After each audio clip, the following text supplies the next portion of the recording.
Haste tabuk chamoni shimi jengi petrol thokni belai bial nukjaka fia haste hapang mongsa luwa jemong naharia obahina kokshil jaka yakshi bodoli haste tangfang jidedro chudri chasala bubagra khor aguli melar mata toma yakshi bodoli haban hoko koktomathre pandaklai okoksaka tangfang jidendro chudri logyo manjaka yakshi bodoli convener narayan kor yakshi bodoli haste committee ni adong maring de ekosong koktomathre biskango haste hapang chamongni bial thokni bial ngi tongmani abuni logi malaria bebar manjagai haste bo borok khorja thimani aborong tibo mokol kaisman nago hinai koksaka asale koktomathre pandabo biskang chitame salbare simi hati barsha rombi haste ganangai yakshi bodol jabao অংখনাই hinai koksaka আপনাদেরকে আহ্বান করেছি যদিও দেশে লোকসভা নির্বাচনের প্রক্রিয়া চলছে কিন্তু আমাদের আজকের আলোচনা সম্পূর্ণ এই নির্বাচন সংক্রান্ত বিষয়ের বাইরে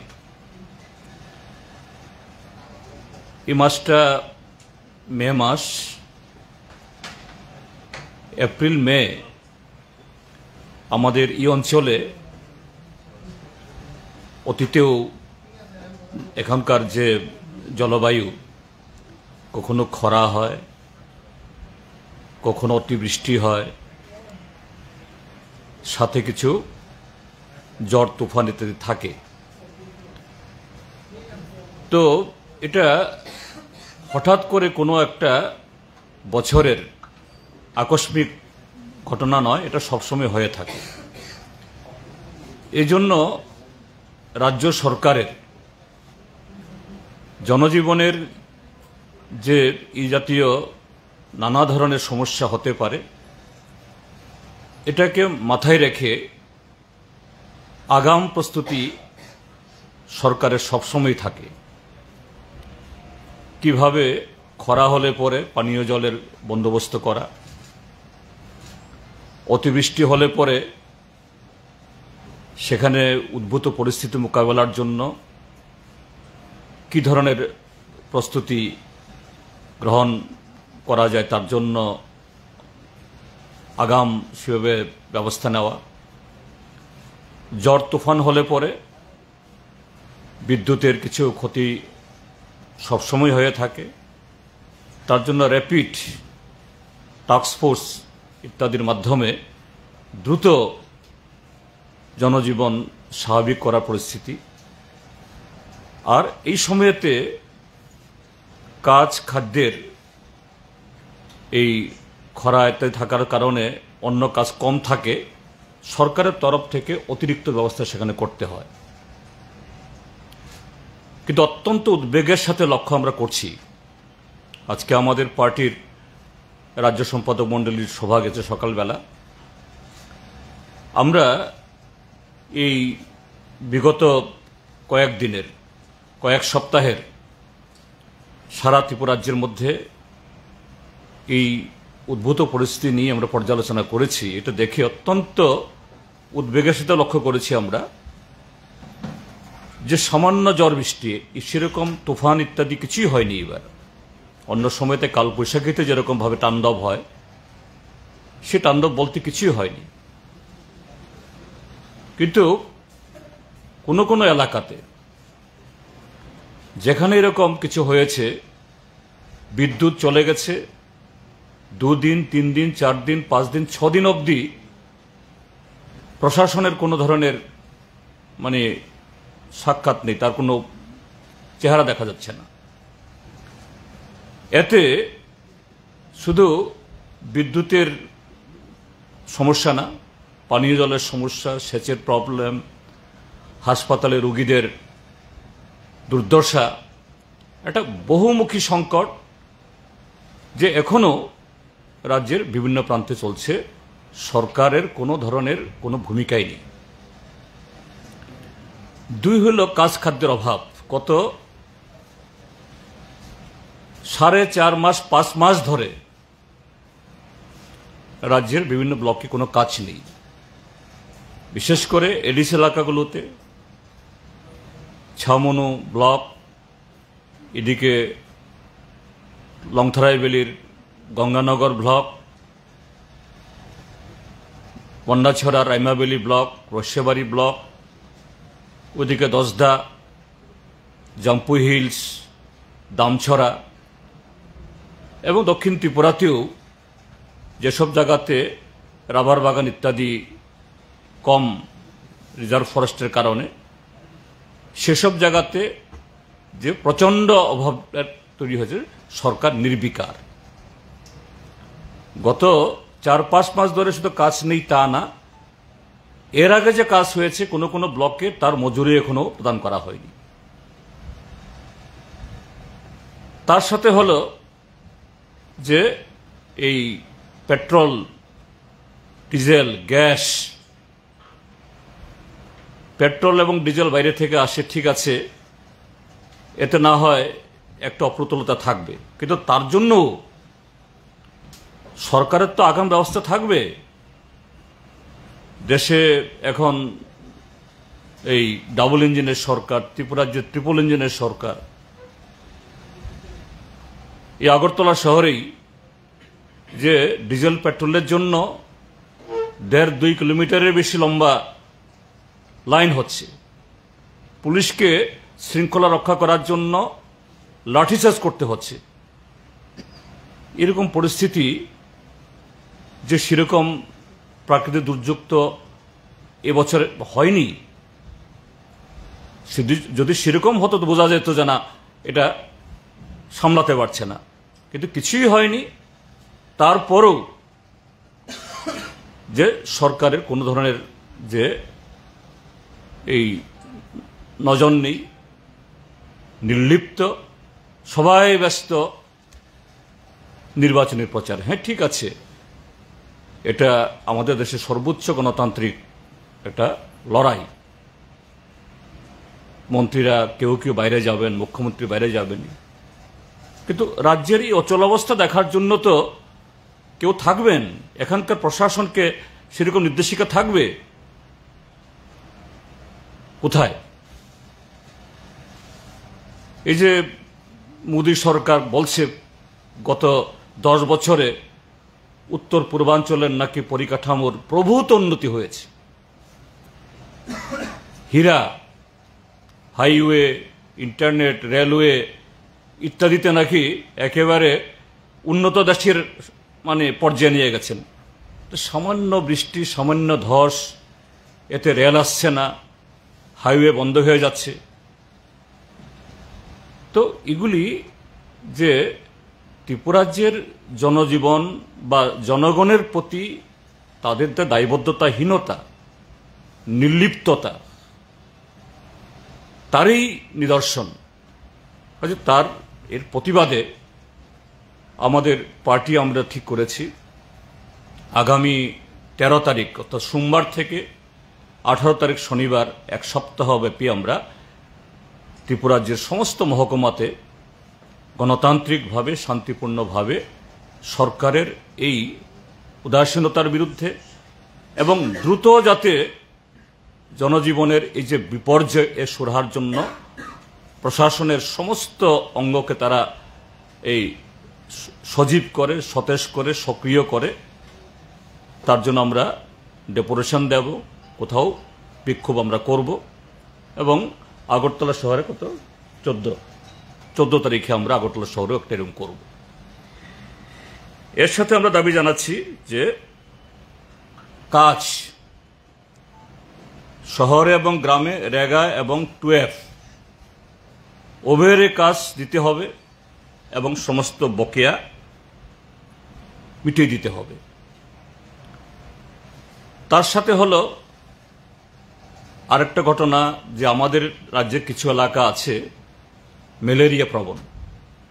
এটা হঠাৎ করে এই সরকার আসার পরে হয়েছে, কথা বলবো না আমি। এগুলির জন্য আগাম প্রস্তুতি থাকতে হয়, বিশেষ করে ধলাই জেলায়, ছামনু, গোবিন্দবাড়ি, এদিকে মানিকপুর সব এলাকাতে, হ্যাঁ, এবং ওইদিকে কাঞ্চনপুর একটা এলাকা, এদিকে দক্ষিণেরও অমরপুর কিছু পকেট আছে জায়গাতে। তো ইতিমধ্যে মিডিয়াতে রিপোর্ট এসছে গোবিন্দবাড়িতে একজন এই ম্যালেরিয়া আক্রান্ত হয়ে বিনা চিকিৎসায় মারা গেছেন এবং এখন বহু পাড়াতে এরকম এই ম্যালেরিয়া আস্তে আস্তে ছড়াচ্ছে। এক্ষুনি ব্যাপক প্রাদুর্ভাব হয়েছে কথা বলবো না, কিন্তু আমাদের বক্তব্য বলে জায়গাতে সরকার দ্রুত বর্ষা নামার আগেই যদি এরকম হয়, ম্যালেরিয়ার মৃত্যু শুরু হয়ে যায়, কাঁচ খাদ্যের অভাব তৈরি হয়ে যায়, রাস্তাঘাট অচল হয়ে যায়, যখন বর্ষা নামবে তখন কি হবে? কাজী সরকারের এই ক্ষেত্রেতে তাদের টনক নরক,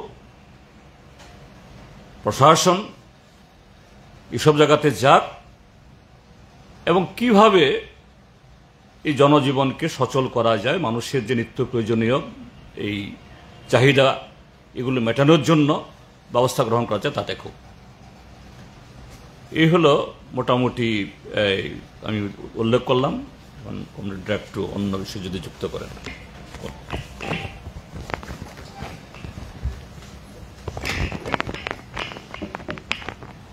সম্প্রতি লক্ষ্য করা যাচ্ছে মহিলাদের উপর নির্যাতনটা বেড়ে গেছে। থানায় গেলেও সেখানে অভিযোগ নিতে চাইছেন না। এগুলি পত্র পত্রিকায় সংবাদ মাধ্যম আমরা দেখতে পাচ্ছি। এটা বন্ধ করার জন্য যতটুকু সক্রিয় হওয়া উচিত আরক্ষা প্রশাসনের সেই সক্রিয়তা নেই। রিসেন্টলি আরেকটা বিষয় লক্ষ্য করলাম আমরা, এই যে ভারতরত্ন ক্লাবের এখানে একটা হত্যাকাণ্ড সংঘটিত হয়েছে। ক্লাবের এখানে মিন্স মানে ক্লাবের সম্পাদক, অন্যত্র তাকে সেখানে এই হত্যার পর পত্র পত্রিকা সংবাদ মাধ্যমে যেভাবে বিষয়গুলি আসছে, তার স্ত্রী সেখানে স্থানীয় থানার উপর অনাস্থা প্রকাশ করেছেন, তদন্ত কার্য সম্পর্কেও কিছু বক্তব্য রেখেছেন। আমরা চাইব যারা প্রকৃত দোষী তাদেরকে ধরা হোক এবং পেছন থেকেও যদি এগুলি কলকাঠি কেউ নেড়ে থাকেন সেখানেও যদি আইনে আওতায় তাকে নিয়ে আসা, এবং যদি সেখানে কোনো কেউ অপরাধ করে থাকে, অপরাধের সঙ্গে যুক্ত থেকে থাকে পরোক্ষ বা প্রত্যক্ষভাবে, সেখানে ব্যবস্থা নেওয়ার জন্য সরকারের কাছে আমরা দাবি জানাব। পার্টির সেক্রেটারি বলেছেন পেট্রোল ডিজেলের বিষয়টা, আমি শুধু যুক্ত করতে চাই যেটা এমনিতে একটা গভর্নমেন্টের নিয়ম আছে 15 দিনে একটা বাফার স্টক থাকতে হয়। আমরা ধর্মনগরে ডিপো করার আগে রাজ্যে বামফ্রন্ট সরকারের সময় ডিসিশন হয়েছিল এই আইপিএফটি মথার জন্যই আমরা তখন করতে পারিনি। সেটা ভিগুদাসবাড়ির কাছে জায়গাটাকে ঠিকঠাক হয়েছিল, কিন্তু বাধা দিয়েছে, এখানে করা যাবে না। পরে সেকেন্ড কোর্টে গিয়ে একটা জায়গা চূড়ান্ত হয়েছে, এফসিআই আইওসি দুটো ডিপো গড়ে উঠবে। একটা হলো গিয়ে খাদ্য গুদাম হবে অনেকগুলো, আর একটা হলো গিয়ে তেলের স্টক তৈরি করার জন্য সমস্ত ফুয়েল ট্যাঙ্কারগুলি এখানে আসবে রেলে। আজকে 6 বছর হয়ে গেছে, সিদ্ধান্ত কিন্তু 2016 এফসিআই এবং আইওসি প্রেজেন্সির সিদ্ধান্ত হয়েছে। আমি যদি 16 থেকে ধরি, তাদের পিরিয়ড 6 বছর, আগেরটা ধরলে 8 বছর। আইওসি এবং তারা বলেছে যা অর্থ লাগে সেটা দেবে, কিন্তু এই সেকেন্ড কোর্টে এই নির্মাণ কাজটা এখনো শুরু হয়নি। যদিও শুরু হতো, যদি জায়গা অধিগ্রহণ করে এটা করা হতো, তাহলে এই যে অবস্থাটা, এই অবস্থা রাজ্যবাসী এই দুর্ভোগের হাত থেকে তারা রেহাই পেতেন। তো করছে কি গভর্নমেন্টটা? বলেছে তো ডাবল ইঞ্জিন গভর্নমেন্ট, সাংঘাতিক নাকি গতি বাড়বে। কিসের গতি? গত 6 বছরে আধা কিলোমিটার রেল, আধা কিলোমিটার তো দূরে কোথাও 200 মিটার রেল স্যাংশন আনতে পেরেছেন না। যেগুলো ছিল সেগুলো তো করতে পারেনি গত 6 বছরের মধ্যে। এবং এই কারণে আমরা এটাও তখন কিন্তু একটা সিদ্ধান্ত ছিল, আপনারা জানেন কিনা, এই যে সাবরুমে যেটা আমাদের হয়ে গেল ব্রিজ, এটা নিয়ে এখন তো কোনো সমস্যা থাকার কথা না। এখানে চিটাগাং পোর্ট ব্যবহার করার জন্য এগ্রিমেন্ট হয়েছে। চিটাগাং পোর্ট থেকে পাইপলাইনে নিয়ে এসে এখানে নর্থ ইস্টের অধিকাংশ স্টেটে এখান থেকে ফুয়েলটা নিয়ে যাওয়া হবে পাইপলাইনে। এই কাজটার জন্য টেন্ডার প্রসেস শুরু হয়েছিল, কিন্তু আজও সেটা কোথায় আছে, কি অবস্থা, কবে শুরু হবে, কি ব্যাপার বুঝতে পারছি না। যদি এই পোর্টটা ব্যবহার করার জন্য, যেহেতু এখানে সড়ক পথ আছে, সাবরুমি দিয়ে অলরেডি কানেক্টিং হয়ে গেছে শর্ট রোড, এটাও যদি চালু থাকতো তাহলে তো এই দুরবস্থার সম্মুখীন রাজ্যবাসী হতে হতো না। এই বিষয়গুলি কিন্তু সমাধান করার জন্য সরকারের দিক থেকে আন্তরিক কোনো প্রচেষ্টা আছে কিনা যথেষ্ট সন্দেহ আছে। যদি থাকতো তাহলে এত সময় লাগার কথা না, এটা সমাধান হতে পারত। সেম ফুডে এটা নিয়মই আছে, 3 মাসে একটা বাফার স্টক গড়ে তুলতে হয় মনসুনের আগে, বর্ষার আগে। এবং এই 3 মাসে বাফার স্টক গড়ার যে কাজটা, সেটা কতটুকু হয়েছে? কোথায় বাফার স্টক করবেন?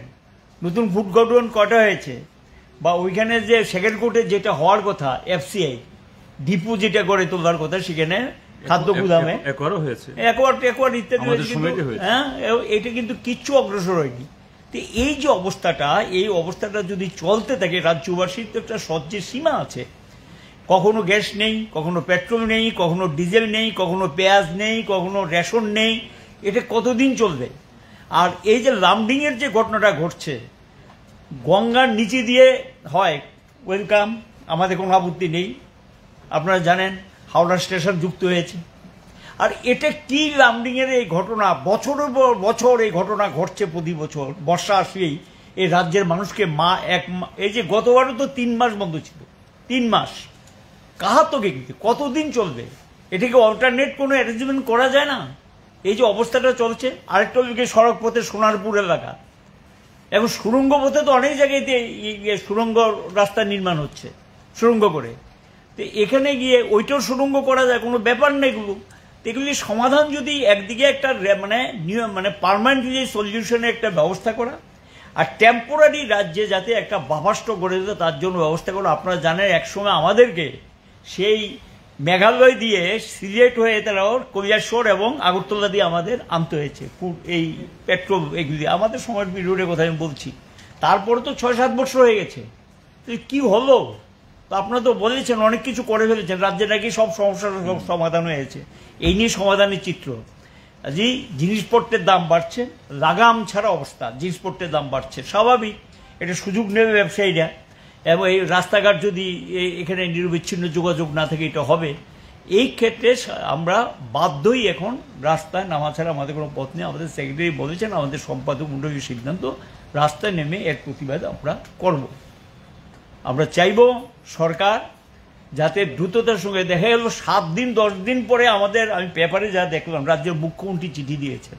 কেন 7-10 দিন পরে? কেন টেলিফোনে কথা বলে? তারা তো একই দলের সরকার এখন কেন্দ্র এবং রাজ্যে। যতই ব্যস্ততা থাকুক, তাহলে আগেই ভাবা উচিত ছিল সমস্যাটা এত জায়গাতে। কারণ অ্যাকচুয়ালি আগে কিন্তু আমাদের সময়ে এটা আসতো গুয়াহাটি নুনমাটি থেকে, আমাদের যা ফুয়েল আসতো। পরে গিয়ে আমাদের সময় সেটা করা হয়েছে যে একটা ডিপো আমরা করে নিয়েছি ইয়েতে, মানে আপাতত ধর্মনগরে যদি এসে যায় আর কোনো সমস্যা নেই। তখন ধর্মনগরে এই নুনমাটি থেকে যেটা আসতো, নুনমাটির এই টেন্ডারটা সম্ভবত বাতিল হয়ে গেছে, বা এখন দরকার নেই, যেহেতু ধর্মনগর ঢুকে যাচ্ছে এবং সেখানে গিয়ে আনলোড হয়, ওইখান থেকে তারপর ধর্মনগর থেকে ট্যাঙ্কারগুলো আসে। এখন ধর্মনগর তো ঢুকতে হচ্ছে না, লামডিংয়ের আগে তো এটা বন্ধ হয়ে গেছে। তো এই যে অবস্থাটা, এই অবস্থাটা সম্পূর্ণ আগেই তো ভাবা উচিত ছিল। তো এগুলি তো আমরা বলছি, এখন শুনবে কি না এটা তাদের বিষয়। এই নিয়েই আমরা রাস্তায় নামার সিদ্ধান্ত, এই আমার বক্তব্য। আমি অন্য একটা বিষয়ের প্রতি আপনাদের দৃষ্টি আকর্ষণ করার চেষ্টা করব। সেটা হচ্ছে, আপনারা সকলে জানেন যে আমাদের রাজ্যে নয়, শুধু গোটা দেশে 30 স্তরীয় পঞ্চায়েত ব্যবস্থা খুবই গুরুত্বপূর্ণ মানুষের হাতে আপনার ক্ষমতা পৌঁছে দেওয়ার জন্য এবং ভালোভাবে সরকারি কর্মসূচিগুলোকে রূপায়ণ করবার জন্য, সরাসরি মানুষের সঙ্গে সংযোগ স্থাপনের জন্য 30 স্তরীয় সংস্থাগুলি খুব গুরুত্বপূর্ণ। ইতিমধ্যেই আমরা লক্ষ্য করছি, গতবার তো এখানে 30 স্তরীয় সংস্থায় পঞ্চায়েত সমিতি, জেলা পরিষদের কোনো নির্বাচনই করল না। এমন গুন্ডামি করলো কি, নমিনেশন 96% আপনার আনকন্টেস্টে জিতলো, যা পৃথিবীর ইতিহাসের বিরলতম ঘটনা, যা সমস্ত দেশের মানুষ হাসাহাসি করলো কি নির্বাচন করলো। নির্বাচন যারা এই 4% দিল, তারাও শেষ পর্যন্ত থাকতে পারলো না, গণনা কেন্দ্র ইত্যাদি তো সব ফালতু, সব কিছুই হলো না। এবার শোনা যাচ্ছে 30 স্তরীয় সংস্থাগুলো নির্বাচন করবার জন্য ত্রিপুরা সরকার ইতিমধ্যেই প্রস্তুতি নিয়েছেন। খুব ভালো কথা। আমরা নির্দিষ্ট সময়ের মধ্যে 30 স্তরীয় সংস্থায় জনগণের হাতে ক্ষমতা হস্তান্তরিত হোক, এটাই আমরা চাই। যদি জনকল্যাণে মানুষের কাছে সরাসরি সরকারের সহযোগিতা পৌঁছে দিতে হয়, তাহলে এই সংস্থাগুলো খুবই গুরুত্বপূর্ণ। কিন্তু দেখা গেল কি, এখন অবধি ত্রিপুরার পঞ্চায়েত দপ্তর যারা এই নির্বাচন পরিচালনা করবে, ত্রিপুরা নির্বাচন কমিশনার, নির্বাচন পঞ্চায়েত দপ্তরের মধ্যে থেকে, তাদের এখন অবধি রাজ্য স্তরের কোনো ভূমিকাই নেই। রাজ্য স্তরে রাজ্য রাজনৈতিক দলগুলোর সঙ্গে কোনো বৈঠক, কোনো পরামর্শ, কোনো উপদেশ তারা নিলেন না। না নিয়ে কি করলেন, সমস্ত সার্কুলার দিয়ে দিয়ে সমস্ত বিডিওদের যারা সংশ্লিষ্ট আপনার ব্লকে রিটার্নিং অফিসার হবেন, সমস্ত ব্লকে বলে দিলেন কি আমরা ভোটার লিস্টের অমুক তারিখ আমরা ড্রাফট পাবলিকেশন করব, অমুক তারিখ থেকে অমুক তারিখ শুনানি হবে, তারপর ফাইনাল পাবলিকেশন হবে। তার মানে হচ্ছে পঞ্চায়েত নির্বাচনের পুরো প্রস্তুতি চলছে, খুব ভালো। কিন্তু এটা প্রথমেই তো উচিত ছিল, যা সচরাচর হয়ে থাকে রাজ্য স্তরে, রাজ্য বিভিন্ন রাজনৈতিক দলগুলোর সঙ্গে, রাজ্য পার্টিগুলোর সঙ্গে বসে আলোচনা করা, কিভাবে টাইম টেবিলটা করা, মানুষের সুযোগ সুবিধা পত্র পত্রিকায় বিজ্ঞপ্তি দেওয়া, কোনো কিছু নেই। ব্লকে একটা নোটিশ দিয়ে এটা আরম্ভ করেছেন। ঠিক আছে, বিডিও সাহেব চিঠি দেওয়ার পরে রাজনৈতিক দলগুলো স্বাভাবিক কারণেই তাদের প্রতিনিধি পাঠাবেন সর্বদলীয় সভায়, আরও টেবিলে পাঠাবেন। এর মধ্যেই আপনার কমলপুর বিভাগের সালেমাতে একটা ঘটনা ঘটে গেল কি, আমাদের পার্টির প্রতিনিধিরা গেলেন, আপনাদের অধিকাংশ খবরের কাগজ সেটা কভার করেছে, আপনাদেরকে ধন্যবাদ। গেলেন বিডিওর আমন্ত্রণে, আমাদের পার্টির প্রতিনিধিরা গেলেন যে কবে কবে ভোটার লিস্ট ড্রাফট পাবলিকেশন ইত্যাদি সম্পর্কে আমাদের মতামত বা জানার জন্য। ওখানে বিডিও অফিসের মধ্যেই, বিডিও অফিসের সীমানার মধ্যেই আক্রান্ত হয়ে গেল বিজেপি দুর্বৃত্তদের হাতে সিপিআইএম এর প্রতিনিধিরা। এবং তখনই তারা ঢুকে গেলেন বিডিওর কাছে। কি করবেন, বাইরে থেকে টেলিফোন যোগাযোগ ইত্যাদির পরে বিডিও সাহেব বাধ্য হয়েছেন পরবর্তী সময়তে এদেরকে কোনো রকমে পিঠ বাঁচিয়ে, মাথা রক্ষা করে, কোনো রকমের জীবনটা বাঁচিয়ে বাড়িঘরে পাঠিয়েছেন। বাড়িঘরে আসার পরেও তারা নিশ্চিত না যে আমরা বাড়িঘরে থাকতে পারবো কিনা, যেহেতু আমরা সিপিআইএম এর প্রতিনিধি। এইটা কি গণতন্ত্র? এইভাবে কি পঞ্চায়েত ভোট হবে? এটা হতে পারে না।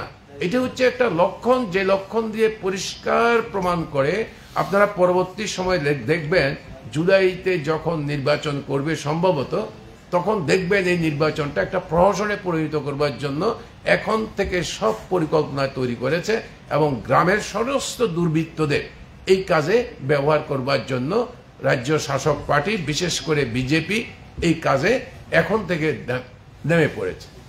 আরেকটি বিষয় হচ্ছে, আমাদের স্বশাসিত জেলা পরিষদ এলাকায় ভিলেজ কমিটি, দীর্ঘদিন পর্যন্ত ভিলেজ কমিটিতে কোনো নির্বাচন হচ্ছে না। 3 বছর উপর হয়ে গেছে, 6 বছর উপর, 3 বছর উপরে হয়ে গেছে। হ্যাঁ, টার্ম তার পারে গেছে। এবং এই নির্বাচন হয় না বলে আগরতলা কোর্টে মামলা দায়ের হয়েছে। মামলাতে তখন তারা লেম এক্সকিউজ, রাজ্য সরকার বলেছে যে আমরা অন্য এই কাজের জন্য নির্বাচন করতে পারছি না, ওই রিফিউজিদের ভোটার তালিকায় নাম উঠেনি ইত্যাদি ইত্যাদি। আপনারা দেখলেন পার্লামেন্ট নির্বাচন হয়ে গেল, পার্লামেন্ট নির্বাচনে রিফিউজিরা ভোটার তালিকায় নাম অন্তর্ভুক্ত হলো, তারা ভোট দিলেন। তাহলে এখন কি যুক্তি? এখন কেন ভিলেজ কমিটির নির্বাচন হবে না? ভিলেজ কমিটির নির্বাচন না করে কিছু লুটেরাদের হাতে, মথা, আইপিএফটি আর বিজেপি, কিছু লুটেরাদের হাতে ট্রাইবেল গ্রামকে যদি আপনি ছেড়ে দেন, এখন অভাবের কথা আপনাদের কাগজগুলোতে, অধিকাংশ কাগজগুলোতে বেরিয়ে আসছে কি ধরনের দুর্যোগ চলছে এখন, মানুষের অর্থনৈতিক অবস্থা কোন জায়গাতে গেছে, কি করে পানীয় জল পাবে, কে যোগাযোগ করবে। এই লুটেরা তো লুট করার জন্য বসে আছে। সেখানে এই আমাদের একটা বিরাট এলাকা, এই এলাকায় উপজাতি অংশের মানুষ তার প্রতিনিধি নির্বাচন করবার সুযোগ পাবেন না। ত্রিপুরা রাজ্য সরকার আর কতদিন ধোঁকা দেবেন? কতদিন এই মিথ্যা অজুহাত দিয়ে ত্রিপুরা মথার নেতা, আইপিএফটির নেতা ট্রাইবেলদের জন্য করে, আর ট্রাইবেলদের সমস্ত অধিকারগুলো কেড়ে নিলেন, এমনকি তার গণতান্ত্রিক অধিকারগুলো। অতি সত্বর সেখানে নির্বাচন, ভিলেজ কমিটির নির্বাচন ঘোষণা করা উচিত, এবং সুষ্ঠুভাবে সেই নির্বাচন যেন সম্পন্ন করতে পারে তার ব্যবস্থা করা উচিত। পঞ্চায়েত নির্বাচনের যে প্রস্তুতি রাজ্য সরকার নিয়েছে, অবাধ, শান্তিপূর্ণ, সমস্ত রাজনৈতিক দল এবং সমস্ত মানুষ যেন অংশগ্রহণ করতে পারে তা নিশ্চিত করার দায়িত্ব রাজ্য সরকারের। এটা কেন্দ্রীয় নির্বাচন কমিশনের দায়িত্ব না, রাজ্য সরকারের দায়িত্ব। রাজ্য সরকার সে দায়িত্ব পালন করবেন, এটা আমরা প্রত্যাশা করছি।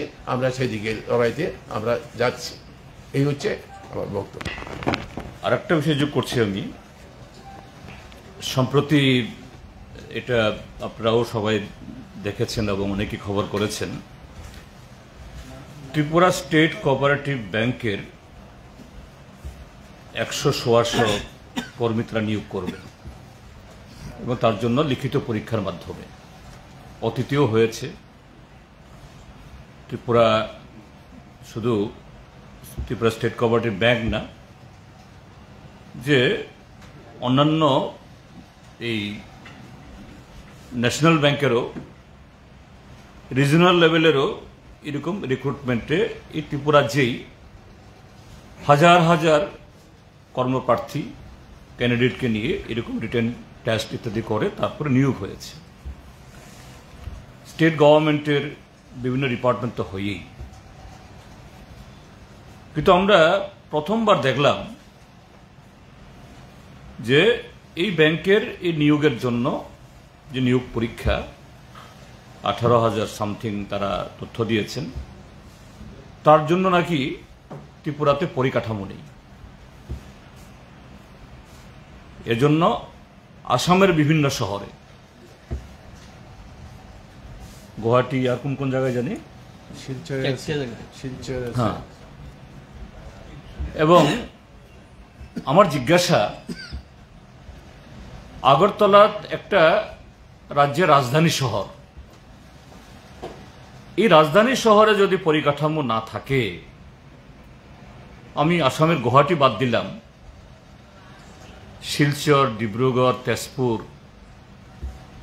ওইসব শহরে কি আগরতলা শহরের চেয়ে বেশি পরিকাঠামো আছে?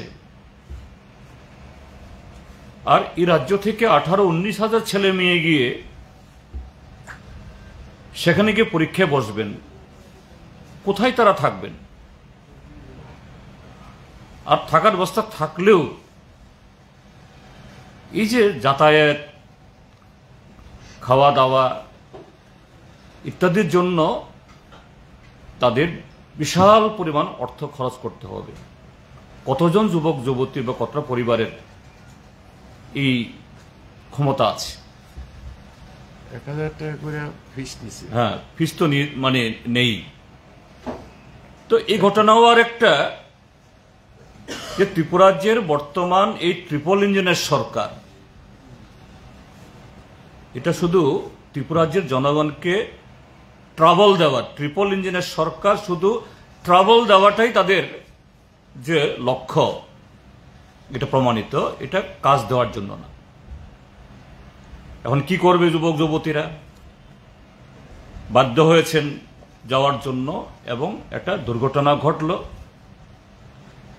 দীপরাজ দেববর্মা নামে একজন কর্মপ্রার্থী দুর্ঘটনায় পতিত হয়ে জীবন হারালেন, আরও বেশ কয়েকজন পঙ্গু হলেন।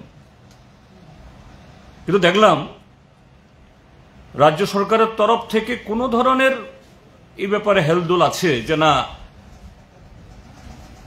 এই ঘটনার পর নাকি টিআরটিসির বাস ব্যবস্থা করা হয়েছিল, আপনারাই খবর করেছেন, সেই সুযোগ কেউ নিতে চাননি। আর বাস খালি দাঁড়িয়ে আছে। আমাদের সুস্পষ্ট দাবি হলো, তার মানে হলো এই 18-19 হাজার যারা চাকরি প্রার্থী, তার একটা ভালো অংশ তারা যেতে পারেননি বা যাননি। ত্রিপুরা স্টেট কোঅপারেটিভ ব্যাংকে বা ত্রিপুরা সরকারকে যারা যেতে পারেননি, তাদের জন্য পৃথকভাবে আবার এখানে এই চাকুরির পরীক্ষার বসার ব্যবস্থা করা হোক।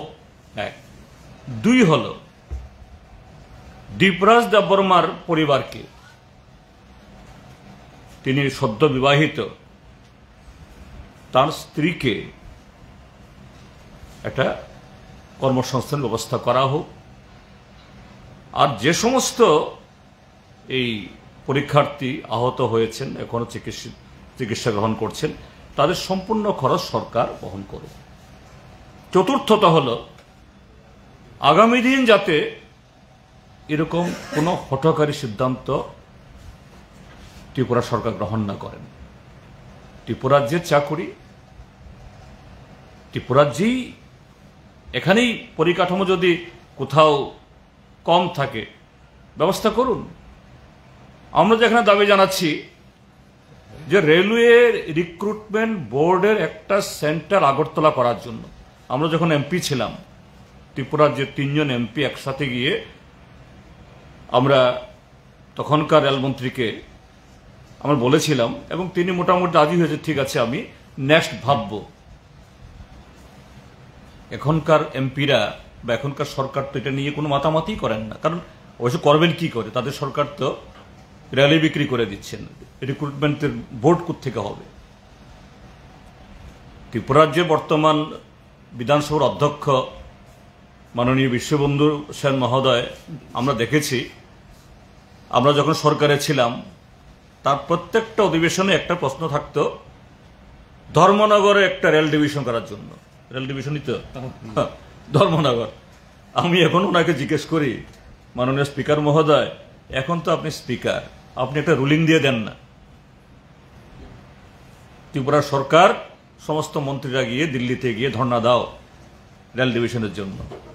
তিনিও আমার দিকে চেয়ে থাকেন, বোঝা যায় তিনি অসহায়, অর্থাৎ তিনি বলতে পারছেন না এগুলি। তো এইভাবে বেকার যুবক যুবতীর প্রতি, অর্থাৎ যুব সমাজের প্রতি তাদের যে ধরনের এই কি বলে তাদের ভবিষ্যৎকে অনিশ্চিত করে দিচ্ছে। তো সামগ্রিকভাবে সরকার যে ব্যর্থতার বিরুদ্ধে ত্রিপুরাজ্যের মানুষ গর্জে উঠুন এবং আগামী 13 থেকে 18 রাজ্যের সবকটি মহকুমাতে, কোনো কোনো জায়গাতে ব্লক পর্যায়েও হবে, এই সরকারের ব্যর্থতা এবং এটা সুরাহা করার জন্য যাতে তারা এগিয়ে আসেন, তার জন্য আমরা আহ্বান জানাচ্ছি আপনাদের মাধ্যমে সমস্ত রাজ্যের গণতান্ত্রিক অংশের মানুষকে আমরা এখানে অংশগ্রহণ করার জন্য অনুরোধ জানাচ্ছি।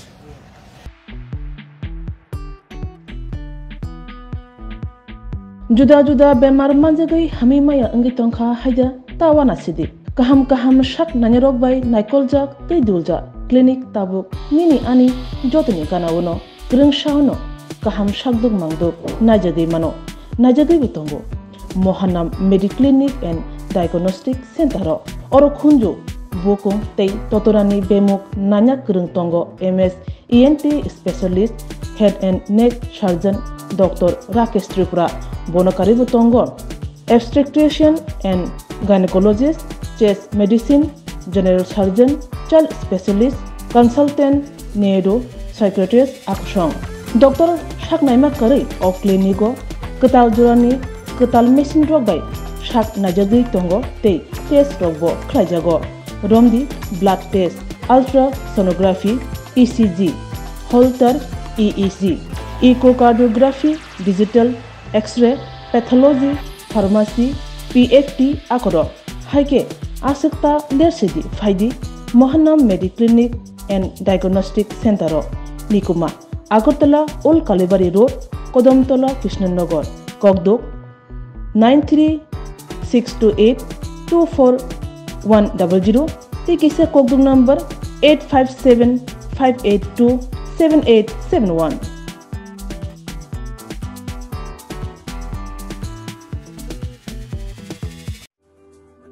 Lembosara Bagbari Tongma Rajashri College of Education and Skill College Tripura Hapangbai Goshimung Manjak Te Tripura University ni affiliated eba Rungkhungo Chitokja Kaisa English Medium College Oro Physics, Chemistry, Mathematics, Botany, Geology, Human Physiology, Geography, English, Kokborok, Political Science, History, Education, Philosophy, Sociology or subject of परिजागो और रिंगनो कोतरो परने रंगनो all India competitive आमजमुरंनि बागैबो मागनांनो फोरोंजागो रिंसुनो रंगनि बागै थगै जुदा mentor तंगो तै तंगो बास मालखुनि सेबसाब तंगो कुचुक ब्रेमनि laboratory smart class बाबाय बुरै नायथक खरांजाक तंबरनि बिसिंगो संजाजाक राजश्री कलेजो खास रांगैनो साबसुतरा नबचावै लेखाफोरा खलायमानो हायके लेरियावै तिनिनो फायदि निनि आनि जतनि college Rajashree college of education and skill निकुमा बागबारी लेम्बोसरा त्रिपुरा ककदुक नंबर 9873673875